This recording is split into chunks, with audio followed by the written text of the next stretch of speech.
Après plus de 3 années passées à la tête du ministère de l'Agriculture et de l'Équipement rural, voici venu aujourd'hui le moment de vous dire au revoir. En effet, c'est le 7 avril 2019 que son Excellence Macky Sall, président de la République du Sénégal, m'avait fait l'insigne honneur de me nommer ministre de l'Agriculture et de l'Équipement rural, avant de me confirmer dans les mêmes fonctions à la faveur du remaniement ministériel intervenu le 1er novembre 2020. Au total, ce sont 3 ans, 4 mois et 7 jours passés à la tête de ce département ministériel stratégique, poumon de notre économie nationale.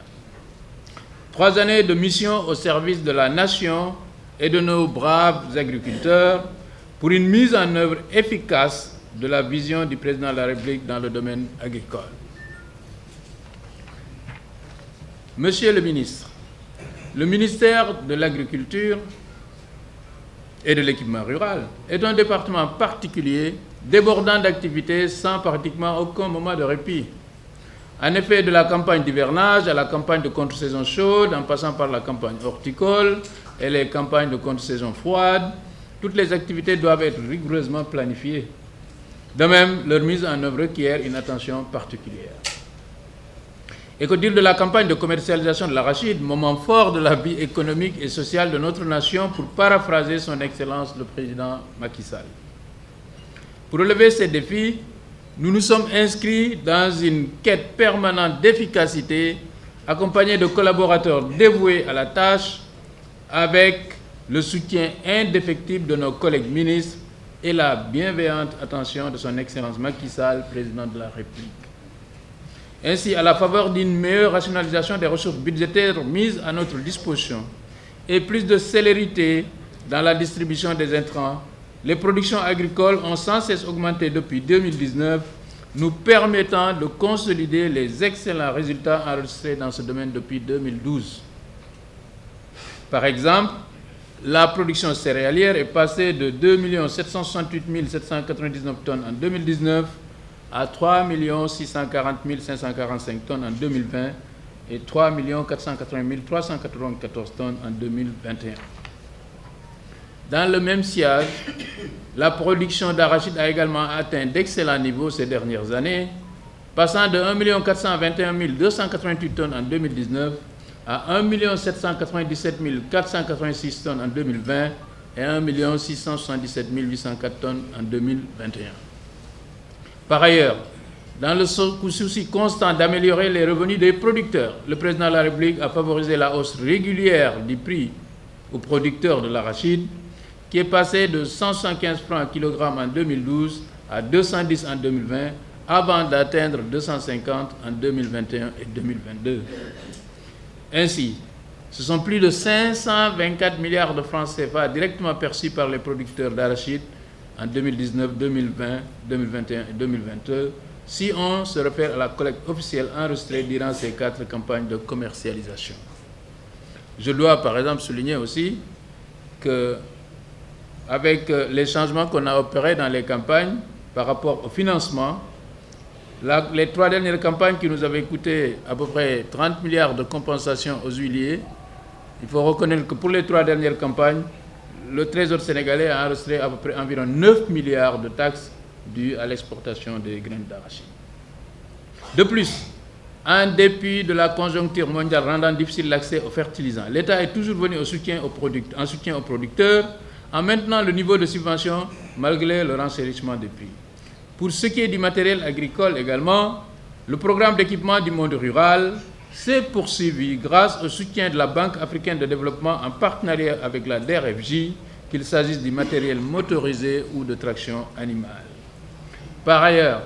l'année 2022 a été marquée par la validation d'un nouveau document de planification,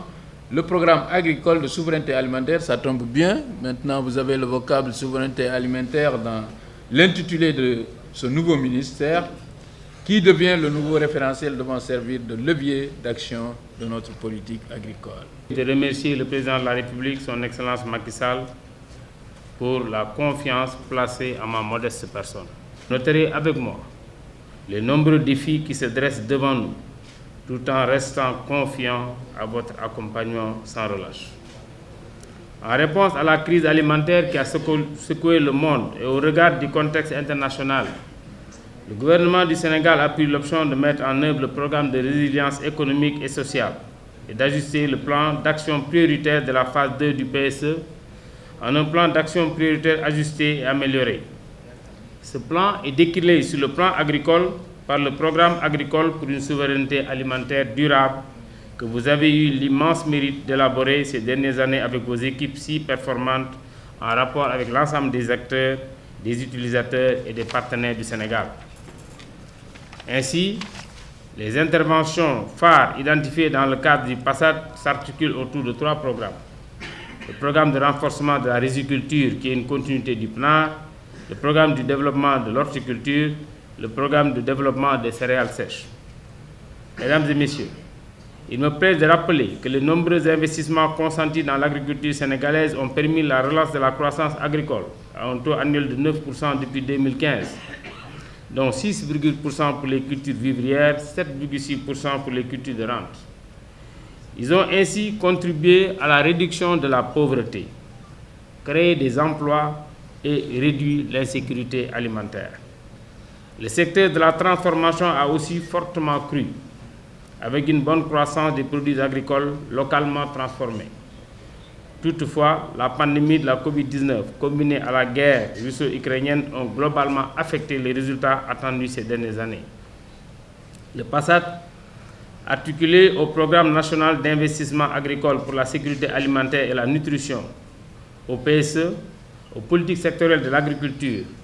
de l'élevage, de la pêche, de l'environnement et des secteurs connexes, offre un cadre opérationnel axé sur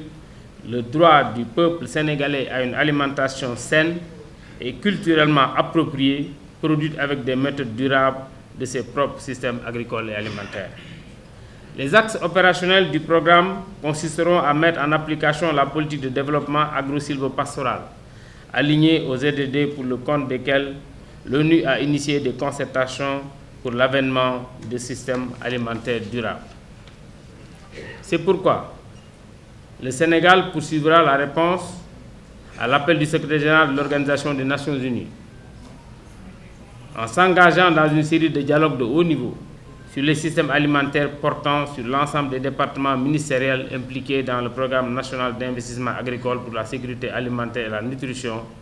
et fortement appuyé par les partenaires au développement dont les organismes du système des Nations Unies. Pour ce faire, nous travaillerons pour la reconnaissance formelle des métiers de l'agriculture et des organisations professionnelles agricoles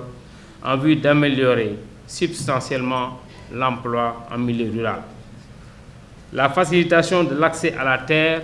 pour des besoins agricoles. L'implication de tous les intervenants par filière en vue d'optimiser les investissements partant de la production de semences à la transformation en passant naturellement par les récoltes. La mise en synergie des efforts des acteurs privés, qu'ils soient des agro-industriels, des unités industrielles, des éleveurs et de l'État pour accroître la production. La diversification des produits agricoles, l'intégration des filières agricoles et la régulation des marchés, la maîtrise de l'eau, la promotion de l'équité sociale en milieu rural, le développement de la recherche, l'identification et la mise en œuvre de quick wins pour obtenir à très court terme des résultats en phase avec l'objectif de souveraineté alimentaire qui nous a été assigné par son Excellence, Monsieur le Président de la République, et qui constitue la nouveauté dans la dénomination du ministère. Mesdames et Messieurs, pour la matérialisation effective de ce futur bien possible et à la portée des Sénégalais, les axes stratégiques seront privilégiés. Il s'agit de l'amélioration de la production, de la transformation, de la commercialisation et de la consommation des produits agro-sylvo-pastoraux et halieutiques, le renforcement du cadre législatif et réglementaire des systèmes alimentaires et le renforcement de la résilience des systèmes alimentaires. Vous conviendrez donc avec moi que l'enjeu au cours des prochaines années sera de mettre en place des systèmes de culture, de production et d'exploitation à même de soutenir de façon durable l'amélioration quantitative et qualitative de la productivité et de la production agricole en même temps qu'ils assurent la protection de la nature. En plus, il faudrait mettre en place un dispositif d'infrastructure, de conditionnement, de stockage et de conservation de nos produits agricoles pour les rendre disponibles toute l'année ou une bonne partie de l'année. Ainsi, ces produits seront utilisés comme intrants pour le développement de la chaîne de valeur et leur transformation en sous-produits pour créer de la valeur ajoutée ainsi que des emplois décents pour les jeunes et les femmes. Mesdames et messieurs, je voudrais à cet instant précis dire aux acteurs sociaux, aux syndicats de tous bords, du ministère de l'Agriculture, de l'Équipement rural et de la souveraineté alimentaire, que je suis pleinement conscient de la nécessité d'améliorer les conditions de travail du personnel. Avec mon prédécesseur, vous avez pu discuter à travers le comité de promotion et de dialogue social mis en place par le ministre Moussa Baldé et sur instruction du président de la République. Un arrêté interministériel a été signé entre le ministre des Finances et celui de l'Agriculture. Cet arrêté accordait une indemnité de prise en charge agricole d'un montant forfaitaire mensuel net d'impôts allant de 100 000 à 300 000 à tous les agents fonctionnaires, non fonctionnaires et les contractuels suivant leur hiérarchie. Je loue les innombrables efforts qui ont été consentis de part et d'autre pour bénéficier des 10 indemnités de janvier au mois de juillet 2022. Cela avait permis d'avoir un climat social apaisé au ministère et le personnel avait retrouvé à travers cet acquis l'engouement nécessaire afin de hisser notre sous-secteur vers la performance et l'émergence. Je demeure en effet convaincu que c'est dans un environnement professionnel propice au travail bien fait que tous nos collaborateurs pourront encore donner le meilleur d'eux-mêmes. D'ailleurs, je prends l'engagement, à côté de mes collègues en charge du secteur primaire, à poursuivre le dialogue avec vous et au sein du gouvernement pour trouver une solution à vos revendications suite à la correspondance du ministre des Finances relativement à l'arrêt de vos indemnités du fait de la revalorisation généralisée des salaires des agents de l'État intervenue en juillet 2022.